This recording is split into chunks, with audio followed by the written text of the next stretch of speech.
నమస్తే, నేను మీ కుప్ప పద్మిని. ఇన్నాళ్ళు మీ సపోర్ట్‌ని నాకందిస్తూ, మీ ప్రేమని నాకందిస్తున్న ప్రతి ఒక్కరికి కృతజ్ఞతలు. ఇప్పుడు చూడబోతున్న ఈ వీడియో కూడా ఖచ్చితంగా మీకు ఉపయోగపడుతుంది.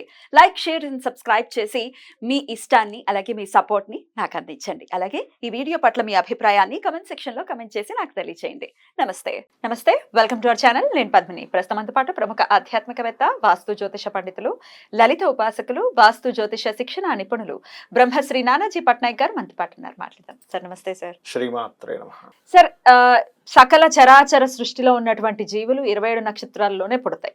27 నక్షత్రాలు మాత్రమే మొత్తం ఈ ప్రపంచం అంతటినీ కూడా నడిపిస్తోంది అని చెప్పొచ్చు, అంటే తత్వం వారీగా మాట్లాడుకుంటే. మరి ఈ 27 నక్షత్రాల్లో ఏ నక్షత్రాల్లో పుడితే పిల్లలు వాళ్ళు ధనవంతులు అవుతారు, భాగ్యవంతులు అవుతారు అని అంటే ఏం చెప్తారు సార్? చాలా మంచి ప్రశ్న వేశారు. బోల్డ్ అని జాతకాలు, కొన్ని వేల జాతకాలే చూసారు, లక్షలు ఇంకా చెప్పాలంటే వేలు చూశాను. అంటే స్టూడెంట్స్ ఉంటారు కదా, 250, 350 పైన ఉన్న స్టూడెంట్స్, వాళ్ళందరూ కూడా ఏవో రెఫరెన్సెస్ పంపిస్తుంటారు, అడుగుతూ ఉంటారు. దాని గురించి 3-4 గంటలు రోజు టైం అవుతూ ఉంటుంది. వాళ్ళు ఏదో జాతకం పంపించడం, చూడడం, ఇది ఎందుకు సార్ ఈ పాయింట్ ఇక్కడ ఎందుకు మిస్ అయిందంటే దాన్ని చెప్పడం, ఇది కామన్ నాకు డైలీ లైఫ్లో రొటీన్ అది. అయితే చాలా మంచి ప్రశ్న వేశారు. అయితే ఇక్కడ ఇది ఒక యోగం, మీరు గమనించండి. అంటే ఇది ఒక యోగం అని ఎందుకు అంటున్నా అంటే, ధనవంతులు అవ్వడం అనేటువంటిది ఒక యోగం. అది 2 రకాలుగా ఉంటుంది. నువ్వు ఏ మార్గంలో వెళ్తే ధనవంతుడు అవుతావు, నీకు పెద్దగా వెతుక్కోకుండానే బర్న్ విత్ సిల్వర్ స్పూన్ అంటారు, అట్లా నువ్వు ఒక మంచి ధనవంతుడు ఇంట్లో పుట్టి ధనవంతుడు అయిపోతావు. అదేమో యోగం, ఇదేమో నువ్వు తయారు చేసుకునే యోగం. 2 రకాలు ఉంటాయి. అయితే ఇక్కడ మనం నక్షత్రం బేస్లో మాట్లాడుతున్నాం కాబట్టి, మీరు అశ్విని నుంచి రేవతి వరకు 27 నక్షత్రాలు ఉన్నాయి చూసారా. మీరు ఈ ప్రపంచంలో ఉండేటువంటి ధనవంతులందరి జాతకాలు నేను చూశాను. అది కొన్నిట్లో వస్తుంది మనకి. చూస్తే అన్ని నక్షత్రాల వాళ్ళు ధనవంతులు ఉన్నారు, అన్ని నక్షత్రాల వాళ్ళు ధనవంతులు ఉన్నారు, అన్ని నక్షత్రాల వాళ్ళు అడుక్కునేవాడు జాతకం కూడా నేను చూసా. అడుక్కునేవాడు, చేతురుకాలు అంగవైకల్యం ఉన్నటువంటి వాళ్ళు, అండ్ ట్రాన్స్జెండర్స్, అండ్ అట్లాగే పాపం వాళ్ళకి లైఫ్లో ఏదో రకంగా ఒక స్థితిలోకి వెళ్ళిపోయి వాళ్ళ శరీరాలని తో వాళ్ళ జీవితం అయ్యేటువంటి చాలా బాధ వస్తుంది. నిజంగా చూస్తాడు ప్రాస్టిట్యూషన్. ఒక రకంగా చెప్పాలంటే మోసం చేసే వాళ్ళకంటే వాళ్ళు కరెక్ట్ అనిపిస్తుంది అండి. ఎందుకంటే ధైర్యంగా వాళ్ళు వాళ్ళు చేసుకున్నట్టు ఇది నేను సపోర్ట్ చేయట్లేదు, మోసం చేసేవాడి కంటే వాళ్ళు బెటర్ అనిపిస్తుంది నాకు. వ్యతిరేకించే స్థితి కూడా మనకు లేదు, అన్నం పెట్టాలి. నువ్వు అంత వ్యతిరేకిస్తే వాళ్ళకి అన్నం పెట్టాలి కదా. వాళ్ళ జాతకాలు కూడా నేను చూసాను, అంటే రీసెర్చ్ పర్పస్. ఎట్లా సార్ వాళ్ళని ఇప్పుడు ఒక యాచకుల జాతకం ఎట్లా వాళ్ళని అడిగి అడిగాను తెలుసుకోవడానికి, కానీ చాలా తక్కువ మంది దొరుకుతాయండి. అవి వాళ్ళకి తెలియదు కదా, ఇప్పుడు దొరకవు. ముష్టి యోగం అని ఉంటుంది యాచకుడికి. ఏ కాంబినేషన్ తో? థర్డ్ హౌస్ దారిద్ర స్థానం కదా హౌస్. అదే మంచి ధనవంతుల జాతకాలు నేను చూసినప్పుడు 2 and 11 కాంబినేషన్, భాగ్యం కాంబినేషన్ అద్భుతంగా ఉంటుందండి. అయితే నేను రీసెర్చ్లో కొన్ని వేల జాతకాలు చూసినప్పుడు నాకు అర్థమైన విషయం ఏంటంటే, మీకు ఎక్కడా కూడా పరాశర మహర్షి ఈ నక్షత్రంలో పుట్టినవాడు మాత్రమే ధనవంతుడు అవుతాడని రాయలేదు అనే విషయం తెలిసింది. అందరికీ ఛాన్స్ ఉంది. అయితే ఇక్కడ ఫార్ములా మాత్రం కూడా ఉంటుంది.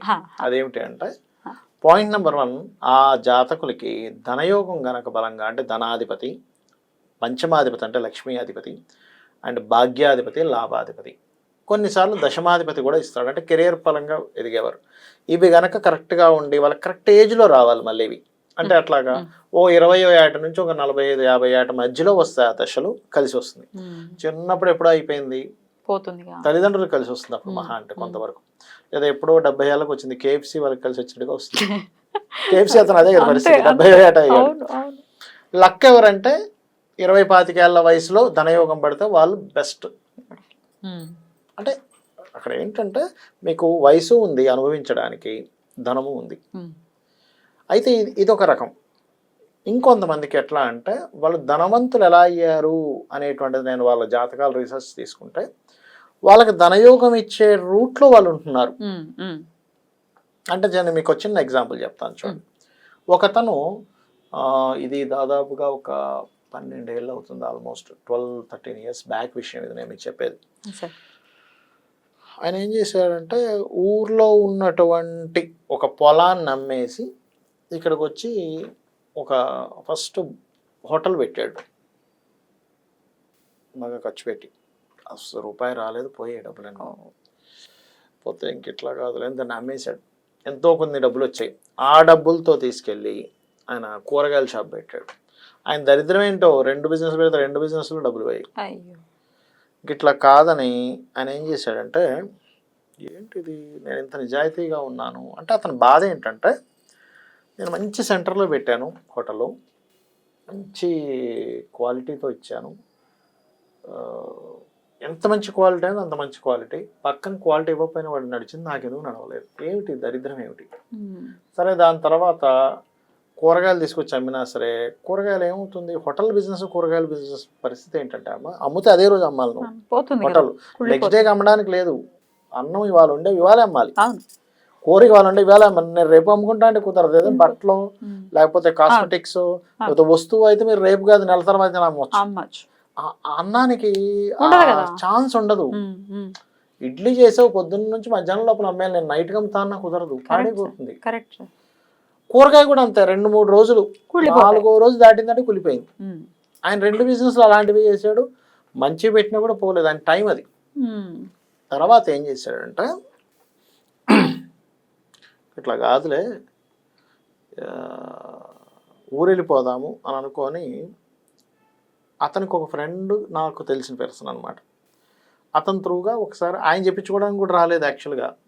ఆయన ఈ 2 బిజినెస్ లాస్ అయిన వ్యక్తి ఇంకొక అతనికి జాతకంతో వచ్చాడు నా దగ్గరికి.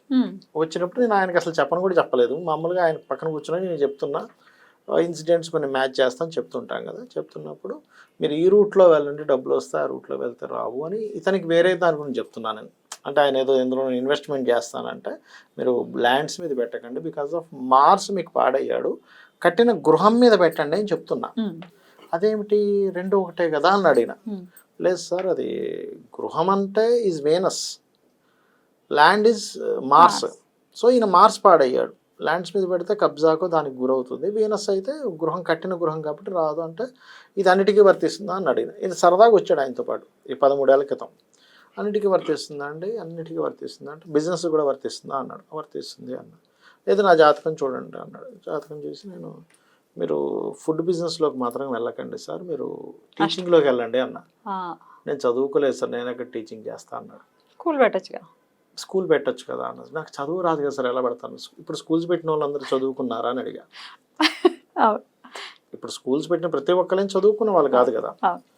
అంటే ఆయన ఏం చేశాడు, నిజంగానే స్కూల్లో వస్తుందా అంటే వస్తుంది. ఇంకొక ఎకరం ఉందండి ఆయన, అది అమ్మాడండి. తర్వాత స్కూల్ పెట్టాడు. ఇప్పుడు ఆయన ఉండేది ఇక్కడ కాదు వైజాగ్లో. ఈ 10 ఏళ్లలో దాదాపుగా 10 స్కూల్స్ అయ్యాయి. అంటే నేనేమంటానంటే ఒకటి మీకు కలిసి రావడం, రెండవది మీకు ఏది కలిసి వస్తుందో ఆ రూట్లోకి వెళ్ళడం, ఏ రూట్లో ఉండాలి ఇది తెలుసుకోగలగాలి. ఇంకోటి కూడా జరుగుతుంది ఒక్కోసారి. నేను కొన్ని కేసెస్ చూసాం, స్కూల్స్ పెట్టారు నడుస్తుంది, సడన్గా స్కూల్స్ డౌన్ కూడా అయిపోతాయి ఒక్కోసారి. ఎందుకంటే that is the depend on planetary దశలు అయిపోతూ ఆ దశ అయిపోయింది, అప్పుడు డల్ అవుతుంటుంది. అది ముందుగా తెలుసుకొని ఎందుకు డల్ అవుతుంది, ఏ గ్రహాన్ని చేసుకోవాలి అప్పుడు దాన్ని తెలుసుకోవచ్చు, స్ట్రెంథెన్ చేయొచ్చు. అంటే ఎలా అంటే చెప్తాను చూడండి, అలా దెబ్బతిన్న వాళ్ళ కేసెస్ కూడా నేను కొంచెం చెప్తాను. స్కూల్ పెట్టాను, నిజంగానే అతనికి జాతకంలో యోగం ఉంది, మంచి నడుస్తూ ఉంది. ఇక్కడ నుంచి దశ మారుతుంది, ఇక్కడ నువ్వు ఎక్స్ట్రా ఇన్వెస్ట్మెంట్స్ చేయకూడదని ఒక దశ వస్తుంది. గురుదశ అయిపోయింది ఆయనకి. ఇంకో కేసు ఇది, శని దశ వచ్చింది. ఈ శని బాలేడు. ఈయన ఏం చేశాడు, లోన్స్ తీసుకొచ్చి ఇంకో 4 స్కూల్ స్టార్ట్ చేశాడు. ఇక్కడ ఇన్వెస్ట్మెంట్స్ పెట్టకూడని టైంలో ఇది జాగ్రత్తగా కాపాడుకుంటే ఏది అయ్యేది కదా ఆయనకి. ఇక్కడ ఎప్పుడైతే పెట్టాడో ఈ శాటన్ దశ పెట్టడం, ఆ కన్స్ట్రక్షన్స్ మధ్యలో ఆగిపోవడం, వాటికి డబ్బులు తీసుకురావడం, అప్పులు తీసుకురావడం, ఈ అప్పులు తీర్చడానికి స్కూల్స్ అమ్మడం. వచ్చిందల్లా పోతుంది. అంటే ఏమిటి, నీకు దశ మారేటప్పుడు నువ్వు చెక్ చేసుకోవాలి ఒకసారి. దశ అంతర్దశలు మారేటప్పుడు కొన్ని సిమ్టమ్స్ కూడా జరుగుతుంటాయి మన చుట్టూ. పెద్ద పెద్ద దశలు అందులోన చాలా జాగ్రత్తగా ఉండాలి. చాలా జాగ్రత్తగా ఉండాలి. రాహు, గురువు, శని, బుధ, అంతే శుక్ర చూసుకోవాలి. అంటే ఇక్కడ మనం అర్థం చేసుకోవాల్సింది ఏంటంటే నక్షత్రం వల్ల కూడా ఎప్పుడు కూడా ధనవంతుడు అవ్వడు. నక్షత్రం మీ మనస్తత్వం చెప్తుంది, మీ మైండ్ సెట్ అని చెప్తుంది, మీ తల్లిగారికి సంబంధించిన రిలేషన్ చెప్తుంది, రైట్ సార్. చంద్రుడు ఉండే నక్షత్రం కాబట్టి మీ మెంటాలిటీ, మీ టాలెంట్స్ అవి చెప్తుంది. నక్షత్రం నాకు ఫేవరెట్ నక్షత్రం అయితే ఏ నక్షత్రం? ఆరుద్ర నక్షత్రం. ఓహో, శివయ్య నక్షత్రం. ఎందుకంటే ఆవిడ నాకు ఫేవరెట్ కాబట్టి బాగా. Beautiful. అద్భుతం, చాలా బాగా చెప్పారు. Right sir. ఇక దశలు ఖచ్చితంగా చూసుకోవాలి అంటే జాతకం చూసుకుంటే ధనాధిపతిని బట్టి మనం అనాలిసిస్ చేయాల్సి ఉంటుంది అని చెప్తున్నారు. అద్భుతం సార్, చాలా బ్యూటిఫుల్ గా ఎక్స్ప్లెయిన్ చేశారు. కృతజ్ఞతలు సార్. నమస్తే. శ్రీమాత్రే నమః.